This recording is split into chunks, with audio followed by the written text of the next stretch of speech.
Hola, en el video de hoy vamos a ver cómo evaluar refutaciones dentro del formato. Para empezar, entonces tenemos que ver cómo se gana un debate en formato parlamentario británico y cómo entran a jugar las refutaciones dentro de cómo se ganan debates en el formato parlamentario británico. Según el manual de Semude, que está también basado en el manual del WDC, básicamente se ganan debates siendo el equipo más persuasivo dentro de sus cargas dentro del debate y, digamos, dentro de las restricciones que impone el formato dentro, digamos, dentro de las reglas del Parlamento británico. ¿Esto qué significa en palabras más claras? Que gana el equipo que persuada más a una persona razonable promedio de que su lado es mejor que el otro lado. ¿Cómo se hace eso? Generalmente mostrando impactos, mostrando beneficios o mostrando perjuicios. Marginales, absolutos, relativos, lo podemos ver en otros videos. Pero entonces, ¿qué hacen las refutaciones y por qué son importantes? Las refutaciones restan persuasividad al material del otro. Entonces, no solo nuestro material tiene que ser persuasivo, sino que tenemos que restarle persuasividad al del otro para garantizar que nuestra persuasividad sea la mayor dentro del debate. Para eso sirven las refutaciones.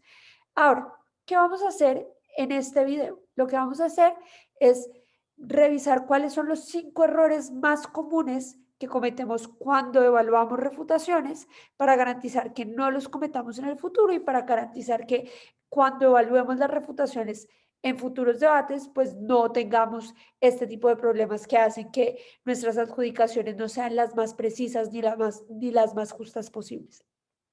Entonces, el primer error que cometemos cuando evaluamos refutaciones es no diferenciar entre las refutaciones en sí mismas y lo que se llama refutaciones competitivas o a lo que yo llamo contraargumentación. Para entender la diferencia entre una y otra y entender su relevancia dentro del debate, tenemos primero que entender qué es una refutación. Una refutación es una respuesta directa a el análisis o los impactos del equipo contrario. Es decir, atacar directamente la lógica y los razonamientos del contrario o atacar directamente las conclusiones del contrario, diciendo que son poco importantes, que no son ciertas, que son irrelevantes o que la lógica es falsa, que es contraintuitiva, que así no funciona el mundo, que así no piensan las personas. Eso es una refutación y eso es a lo que le llamamos, a lo que le vamos a llamar en este video refutación. Hay un tipo de semi-refutación, lo que se le llama en algunos casos refutación competitiva o lo que yo llamo contraargumentación. ¿Qué hace la refutación competitiva? La refutación competitiva no habla sobre los razonamientos o la importancia del resultado. Es decir, no ataca lo que el equipo está diciendo, sino que lo que hace la refutación competitiva es decir, el resultado que tú dices que es malo es peor en mi lado de la casa por una serie de razones. Miren que ahí lo que estamos haciendo es contraargumentar. El equipo A está diciendo tenemos resultado A y yo estoy diciendo sí, pero en mi lado de la casa el resultado no es A, sino que es A más. Miren que ahí yo no estoy diciendo nada sobre la construcción argumentativa, no estoy diciendo nada sobre los impactos, no estoy diciendo nada sobre la lógica interna del argumento. Por esa razón es que esto no es una refutación pura o una refutación en sí misma, porque es importante reflexionar sobre la diferencia entre las refutaciones competitivas y las refutaciones puras, porque esto incide radicalmente en el resultado que esto tiene en los niveles de persuasividad y digamos que en la forma en la que interactúa dentro del debate. Muchas veces como personas juezas no reflexionamos sobre el resultado o el impacto que están teniendo las refutaciones que hacemos o que estamos viendo dentro del debate. Muchas veces incluso los equipos exageran digamos, el resultado de sus refutaciones y venden una refutación competitiva como una refutación pura diciendo esto mata completamente el argumento. No, que yo diga que en mi lado de la casa hay un resultado A más, no significa que el resultado A deja de existir, que el argumento que decía que el resultado A existe es un argumento que es irrelevante dentro del debate. No, precisamente porque no estamos atacando el argumento en sí mismo, sino que estamos trayendo otra cosa a colación que la persona jueza va a tener que balancear. Vamos a poner un ejemplo práctico, digamos que de cómo se ve esto en la materialidad. Vamos a poner la moción típica con la que explicamos la mitad de cosas en el mundo del debate, que es: esta casa legalizaría las drogas. En la moción esta casa legalizaría las drogas, el equipo de gobierno explica que en la actualidad no hay, como las drogas son ilegales, no hay un control adecuado del gobierno sobre el mercado y los productos que se adquieren en el mercado de los narcóticos y de las drogas. Y en ese orden de ideas, cómo, digamos que las personas vendedoras de drogas, digamos que tienen un incentivo a beneficiarse económicamente sustancialmente de su venta de drogas, pues probablemente lo que hacen es que, como las drogas son muy caras, la cocaína, la heroína, la marihuana, lo que sea, la metanfetamina, es muy cara, lo que hacen es diluir esas drogas. Entonces, ya no solo te vendemos drogas, no te vendemos la cocaína pura, sino que te vendemos la cocaína mezclada con cosas. Algunas veces esas cosas pueden ser veneno de rata, otras veces esas cosas pueden ser cosas muy nocivas para la salud. En ese orden de ideas, un mundo en el que las drogas no están legalizadas, las personas no solo ven su salud dañada porque están consumiendo drogas, sino que ven su salud doblemente dañada porque no solo consumen drogas, sino que consumen todos estos otros, todas estas otras sustancias con las que se diluyen las drogas. Entonces, el impacto de ese argumento es que la salud de las personas se ve disminuida. Listo. Ese es el argumento que tenemos en gobierno para la moción: esta casa legalizaría las drogas. Vamos a ver cuáles serían refutaciones puras a este argumento. La primera es una refutación pura que ataca la lógica del argumento, y es decir, mira, creo que lo que pasa es que no estás reconociendo que incluso en un mundo donde las drogas son ilegales, hay diferentes agentes que venden droga en la materialidad, lo que implica que estos agentes compiten entre ellos y por ende les interesa garantizar la calidad de su producto. Por esa razón es por la que probablemente no van a diluir sus drogas, incluso si las diluyen en, digamos que en veneno de rata o en alguna sustancia que sea nociva para la salud, lo que implica que el impacto de que la salud de las personas está peor en un mundo donde las drogas no son legales a un mundo donde las drogas sí son legales, no es tan cierto. Entonces, miren que atacando la lógica del argumento, le reduje plausibilidad a la situación de que la salud de las personas se viera significativamente dañada por este tipo de cosas. La segunda, digamos, la segunda forma, o de múltiples formas, simplemente esto es para que vean la diferencia entre las refutaciones puras y las refutaciones competitivas, o las refutaciones que para mí son contraargumentación.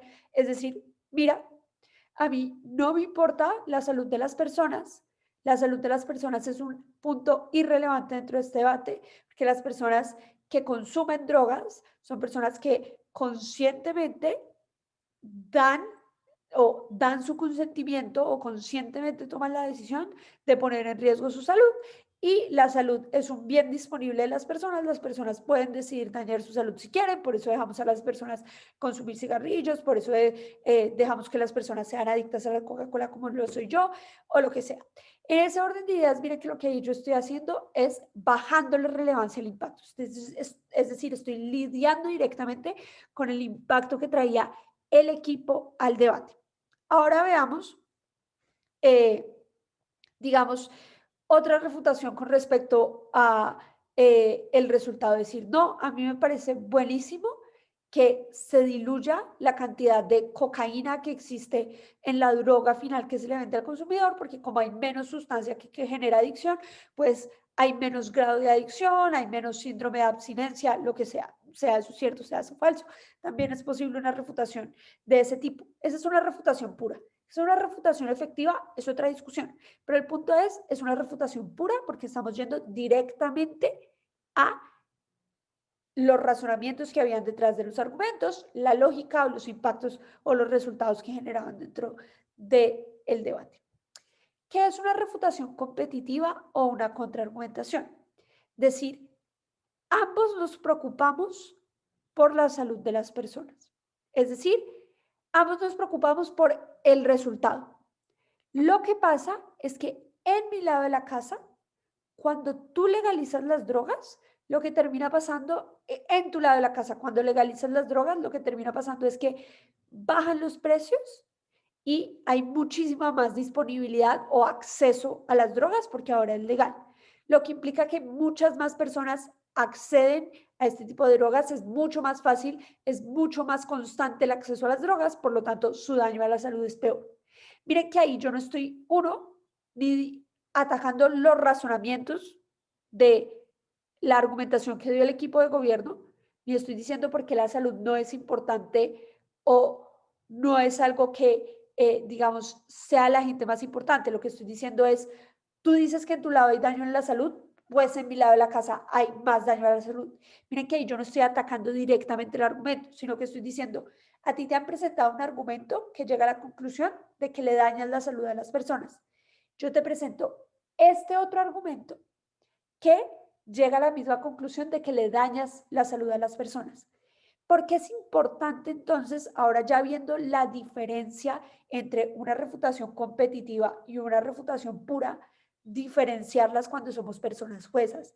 Es súper importante diferenciarlas porque miren que la refutación pura, yo lo único que tengo que saber es realmente si la lógica del argumento murió, si realmente el argumento es irrelevante o si realmente le han disminuido suficientemente la plausibilidad como para que yo piense que en la mayoría de los casos esto no va a suceder. En el otro escenario, los dos argumentos están intactos. Lo que ahora yo tengo que hacer es comparar cuál de los dos o me parece más plausible o me parece más importante o me parece más comparativo en el debate, cualquiera sea los mecanismos que tenemos para comparar argumentos, que probablemente lo van a ver en alguno de los otros módulos de esta academia. Miren que ahí es súper importante entonces por eso, porque cuando somos personas juezas, tenemos que evaluar distinto una refutación pura, que simplemente miramos si realmente hace lo que debería hacer dentro del debate, que es cuestionar la lógica, cuestionar el impacto, decir que algo es irrelevante, lo que sea, versus una refutación competitiva, que yo tengo que decir, las dos cosas están vivas, cuál de las dos me parece más importante o cuál de las dos resulta decisiva para decidir este debate. Y ahí es cuando entran los mecanismos de ponderación que traen los equipos. En una refutación pura que dice esto no es importante o esto no pasa así, o sea, a mí no me importan los mecanismos de ponderación porque simplemente estoy revisando si el argumento sobrevive o si el argumento sigue pareciéndome plausible o si el argumento me sigue persuadiendo. Miren que es por eso súper importante evitar ese error de confundir las refutaciones puras de las refutaciones, digamos que competitivas o las contraargumentaciones. Ahora, ¿cuál es el segundo error que cometemos cuando somos personas juezas? Y es no reconocer qué hace una refutación. Las refutaciones no solo pueden ser puras y competitivas, sino que las refutaciones pueden hacer mil cosas dentro de un debate. Una de las cosas más fuertes que puede hacer una refutación en un debate es girar un argumento. Girar un argumento se puede ver de dos formas. Decir, tu argumento no prueba el resultado A que tú dices, sino que prueba el resultado B y ese resultado B digamos que me beneficia. Es decir, yo cambio la conclusión del argumento o decir, esos razonamientos que tú dices que llevan al resultado A no son razonamientos que sucedan de tu lado de la casa, sino que es más probable que sucedan del mío. Miren que ahí lo que yo estoy diciendo es, o estoy atacando la conclusión diciendo, la conclusión no es esa, sino que es esta, y esa conclusión me conviene es a mí y no a ti. Giro el argumento porque estoy cambiando la conclusión, o digo, esos razonamientos que tú dices que llevan a esa conclusión es cierto, pero esos razonamientos son más probables de mi lado de la casa. Esos incentivos existen más en mi lado de la casa. Ese comportamiento es más probable de mi lado de la casa. Mira que ahí yo no estoy cambiando la conclusión, sino que estoy diciendo que esos razonamientos que llevan a que esa conclusión se dé, suceden más en mi lado de la casa. Nuevamente estoy girando el argumento porque estoy diciendo, este argumento es más probable de mi lado de la casa. En ambos escenarios, ¿qué hace esa refutación dentro del debate? Esa refutación lo que hace es que se roba el argumento al lado de la casa de quien la hace, porque prueba que ese argumento es de el lado contrario y no de quien lo está haciendo. ¿Qué hace entonces una refutación de giro dentro del debate? Convence al juez de que sí, ese resultado del que estamos hablando es un resultado importante, pero es un resultado que no se lo debo adjudicar al equipo A, que fue el que lo hizo en primer lugar, sino al equipo que está refutando y demostrándome que ese resultado es probable o es mucho más probable en su lado de la casa. Ese es un tipo de resultado que puede dar una refutación.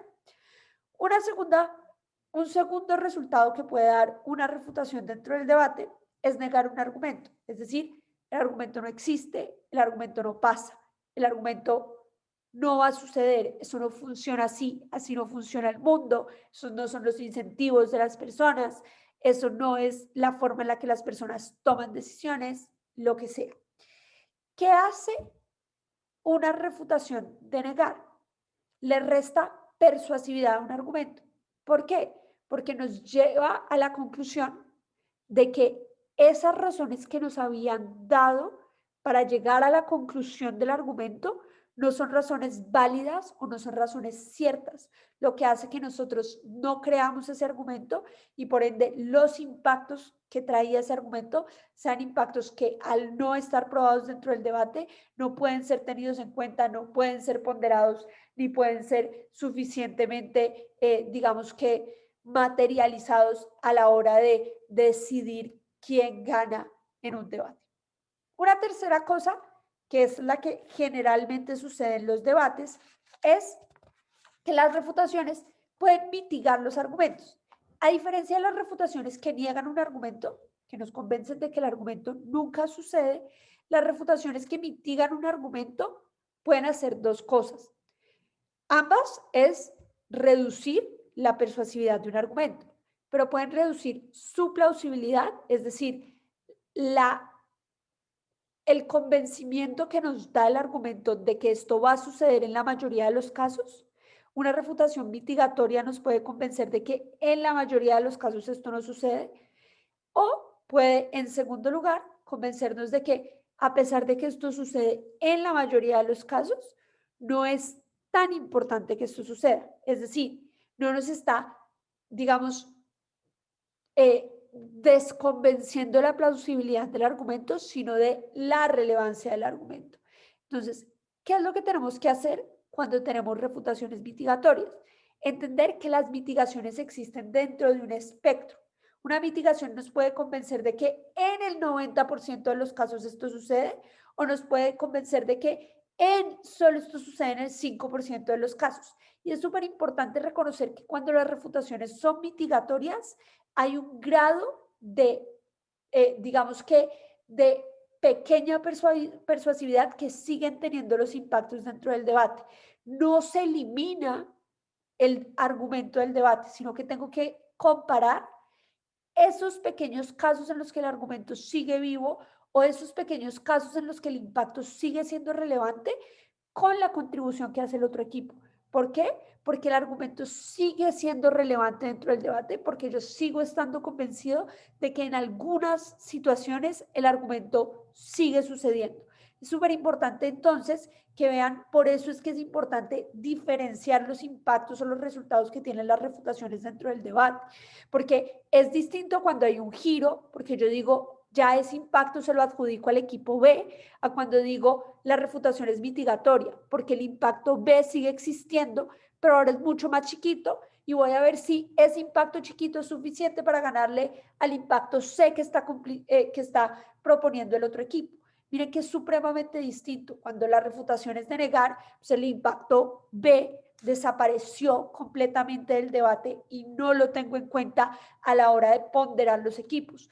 Por eso es súper importante reconocer que las refutaciones no generan los mismos resultados, sino que las refutaciones, dependiendo de lo que verdaderamente hacen el debate, dependiendo de cómo están construidas, tienen diferentes impactos en las realidades y en la forma en la que los argumentos interactúan entre sí.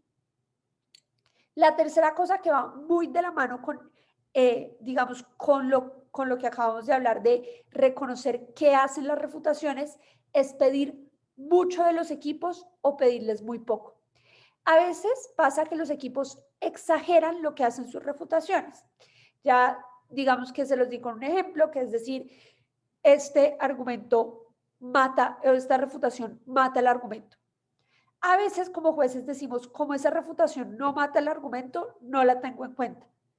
Que el equipo diga que la refutación mata el argumento, pero que nosotros como jueces lleguemos a la conclusión de que el argumento no murió, pero fue suficientemente mitigado, implica que esa mitigación la tenemos que tener en cuenta en el debate. No quiere decir que como tú me prometiste algo y no lo hiciste, pues entonces no lo tengo en cuenta como en completo. No funciona así. Eso es pedir demasiado de los equipos. Claro, el equipo prometió hacer algo, no lo hizo todo, pero hizo una cosa pequeña y vamos a ver si esa cosa pequeña fue suficiente para ganar el debate. Claro, después en la retroalimentación les podemos decir, mira, me estás prometiendo cosas que no son, mira que esta refutación no hacía esto y lo otro, pero dentro de la adjudicación en sí misma, tengo que darle crédito a la refutación por lo que hace dentro del debate, incluso si hace menos de lo que el equipo me prometió que iba a hacer dentro del debate. Y la otra, digamos, la otra arista de este error es pedir muy poco de los equipos. Considerar que un argumento está refutado simplemente porque el equipo lo respondió. Es decir, y esto pasa generalmente dentro del debate cuando las explicaciones o las refutaciones, y este es un término que a mí me encanta y que siempre digo cuando doy clases, es decir, cuando las refutaciones están flojas, cuando simplemente etiqueto la refutación, es decir, esto es poco plausible, esto es irrelevante, esto es simétrico, pero realmente no estoy explicando por qué es simétrico, por qué es poco plausible, por qué es irrelevante, sino que simplemente lo he dicho. A veces hay jueces que piden muy poco de los equipos, porque simplemente con que digan es simétrico, dicen sí es simétrico, el equipo lo dijo, por tanto yo voy a asumir que es simétrico.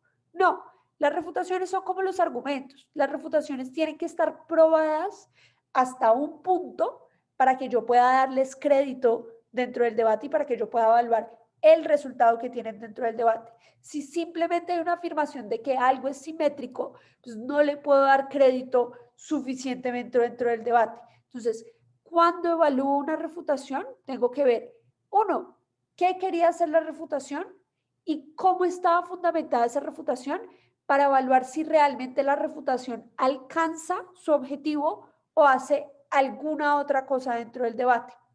Y eso, ¿qué tengo? O sea, eso cómo se hace. Tengo que ver el argumento el que está atacando la refutación, porque nuevamente, si la refutación es pura, tiene que responder directamente a algo que está dentro del argumento al cual responde. Tengo que ver qué tan fundamentado estaba ese argumento y qué tanta respuesta necesitaba ese argumento para ser mitigado, para ser negado o para ser girado dentro del debate. Y ojo, porque aquí hay algo muy importante, y es decir, que un argumento haya sido construido en 3 minutos no quiere decir que tiene que ser negado en 3 minutos y o si no, no estuvo lo suficientemente probado.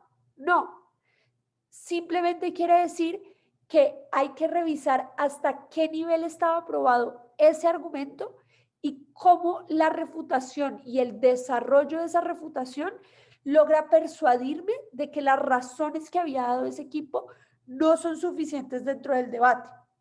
Ahora, ¿cómo se hace eso? Preguntándose realmente hasta qué punto la refutación es suficiente o responde directamente a los mecanismos, razonamientos e impactos específicos que existían dentro del debate. Muchas veces nos encontramos con cosas que resultan demostrarnos que las refutaciones son poco comparativas. ¿Por qué? Porque el equipo ha hablado de peras y la refutación es sobre manzanas.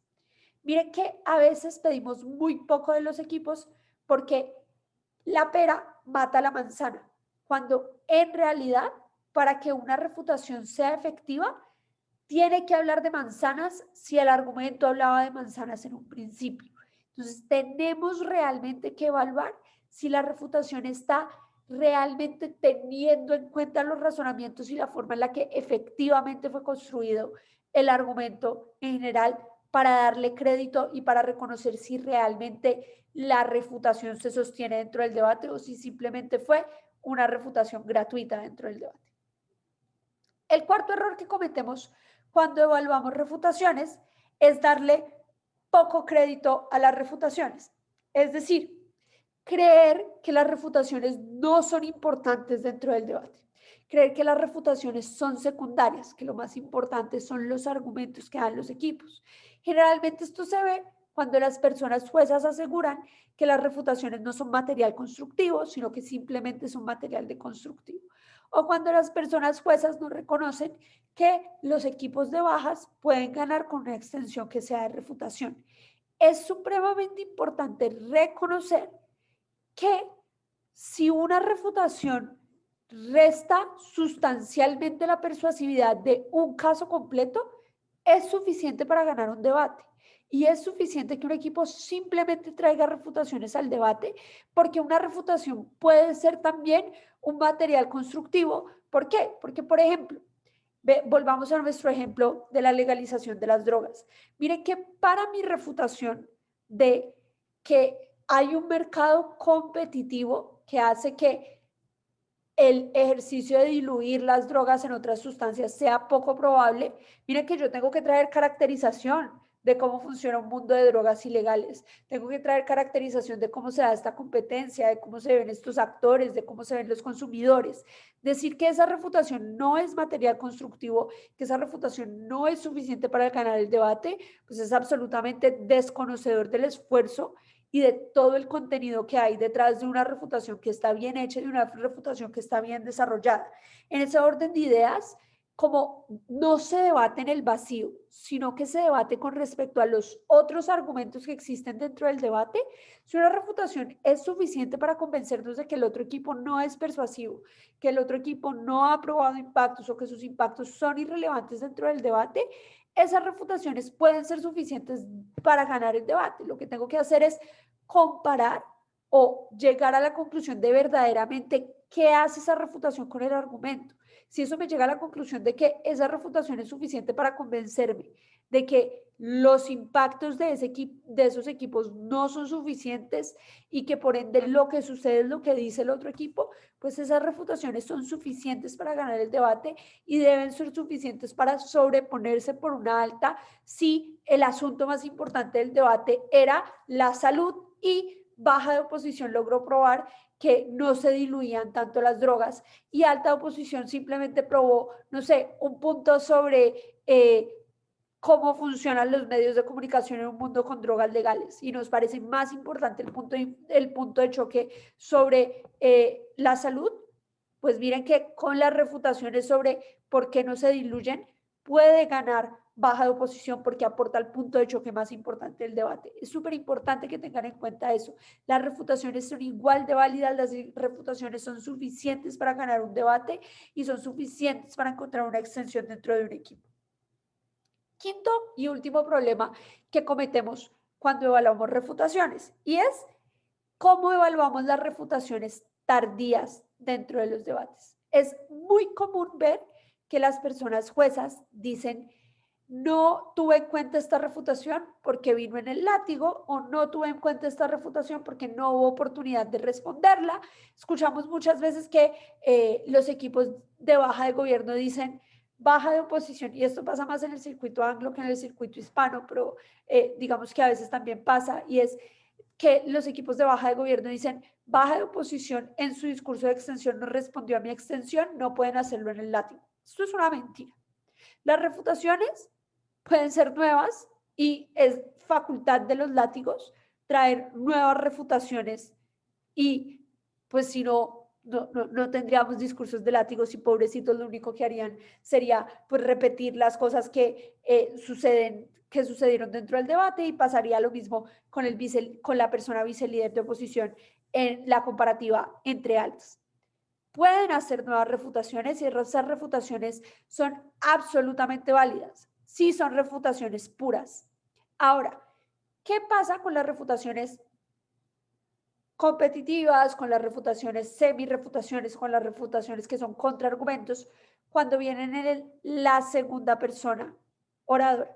Es decir, cuando vienen en la persona vicelíder de oposición o la persona látigo de oposición. Yo tengo que estar absolutamente seguro de que lo más plausible es que se dé el contraargumento de quien no dio la oportunidad de responder. Es decir, el grado de seguridad de que esto suceda tiene que ser mucho más alto. Esto no puede decir, hay dos argumentos que ambos me parecen probables y voy a decidir, digamos, en términos de ponderación, en términos de relevancia o en términos de plausibilidad, cuál es el más importante del debate, sino que quien hace esa contraargumentación tiene que encargarse de explicarle a la persona jueza para que no haya lugar a dudas de que esa contraargumentación es más importante que la argumentación que dejó viva, porque como ya les dije, la contraargumentación es, hay un argumento que está intacto y un nuevo argumento que está intacto. Entonces hay que comparar cuál de los dos me parece más importante. Cuando eso sucede y esa argumentación es realizada en la segunda persona oradora, lo que la persona jueza tiene que hacer es revisar si esa persona que hizo esa contraargumentación llegó a convencerlo completamente de que esa argumentación era la más importante o lo más plausible. Si la respuesta es sí, esa contraargumentación es válida y tiene que tenerse en cuenta. Si la respuesta es no, yo tengo que hacer un esfuerzo y revisar si realmente hay mecanismos para saber cuál es más importante o cuál es más plausible. La respuesta es, debo darle prevalencia al argumento que se dio en primer lugar y al argumento que dio la persona que no tuvo la oportunidad de responder. Ahora, ¿cómo evaluar esta contraargumentación cuando sucede específicamente en los látigos? No es aceptable que la contraargumentación traiga mecanismos nuevos al debate. Entonces, por ejemplo, si la contraargumentación lo que quiere decir es que en mi lado de la casa es mucho más probable que haya legitimidad y en el discurso de extensión de gobierno, de extensión de oposición, hubo mecanismos de por qué había legitimidad en su lado de la casa y estamos entonces ahora comparando dónde es más probable la legitimidad, esa contraargumentación es válida. Pero si el contraargumento es nuevo en látigo, es decir, la explicación de por qué se da legitimidad de mi lado de la casa y por qué es más probable la legitimidad de mi lado de la casa y la persona miembro de oposición o la persona miembro de gobierno no había hablado de eso, de legitimidad en absoluto, esa refutación o esa contraargumentación no puede ser tenida en cuenta dentro del debate. ¿Por qué? Porque para su construcción necesitó material nuevo, necesitó nuevas caracterizaciones, necesitó nuevos razonamientos. Veámoslo nuevamente con el ejemplo de las drogas. Habíamos visto que un ejemplo de una refutación competitiva, es decir, cuando legalizamos las drogas, bajan los precios y hay mayor acceso. Mira que esos son dos razonamientos que yo tengo que utilizar para llegar a mi impacto de, entonces vamos a consumir más y por ende nuestra salud va a estar peor. Si esos dos razonamientos no están en el discurso de la persona miembro, esos no pueden ser tenidos en cuenta y por ende la conclusión del contraargumento que es hay peor situación de salud en mi lado de la casa, no puede ser tenida en cuenta dentro del debate porque es material nuevo. Situación distinta sería si extensión hubiese traído la idea de que bajan los precios y hay mayor acceso, pero nunca trajo que eso daba resultado a que había peor situación de salud. porque los látigos están facultados para traer nuevos impactos. Ese es un nuevo impacto de los mecanismos de baja de precios y de mayor acceso que traía extensión o que en su caso traía líder de oposición. Por tanto, vice líder de oposición y látigo de gobierno o de oposición, el que sea, puede traer ese nuevo impacto y explicar por qué esos daños a la salud son mucho más probables que los que trae el gobierno. Y ahí esa contraargumentación sí es válida. Pero miren que esos razonamientos anteriores para llegar a esa contraargumentación no pueden ser nuevos en el látigo porque si no, no son admisibles. Súper importante tener esa regla como esa regla de pulgar para diferenciar entre cuándo una contraargumentación es válida y cuándo no. Cuando los razonamientos para llegar a la contraargumentación existían en el discurso anterior, es válida porque solo estoy trayendo un nuevo impacto y lo estoy comparando con otro. Pero si esa refutación está completa, esa contraargumentación está completamente nuevamente construida en el discurso del látigo, no puede ser tenida en cuenta. Y es súper importante tener eso en cuenta para las refutaciones tardías. Esos es en total los 5 errores generales que cometemos cuando evaluamos refutaciones. Yo creo que la lección más importante que, digamos, se deben llevar de este módulo sobre cómo evaluar refutaciones es reconocer que las refutaciones pueden tener una miriada de resultados dentro del debate y que tenemos que, uno, ver qué hace la refutación con el argumento y dos, ver si la refutación está probada dentro del debate y hasta qué punto esa refutación mata, mitiga o gira el argumento para tomar decisiones sobre cómo los impactos que traía ese argumento se sostienen o no se sostienen dentro del debate, para poderlo tener en cuenta en las demás comparativas dentro del debate. Espero que digamos que este pequeño video haya sido de su agrado, que les haya ayudado. Nuevamente estamos supremamente dispuestos a recibir dudas, inquietudes, lo que quieran sobre este video y sobre cualquier otro de los módulos que tenemos sobre pues adjudicación. Nos pueden escribir por Instagram, nos pueden escribir a nuestro correo. Estamos supremamente disponibles, Fabián, EZ y yo, para cualquier duda y que sean muy felices y que sean mejores jueces.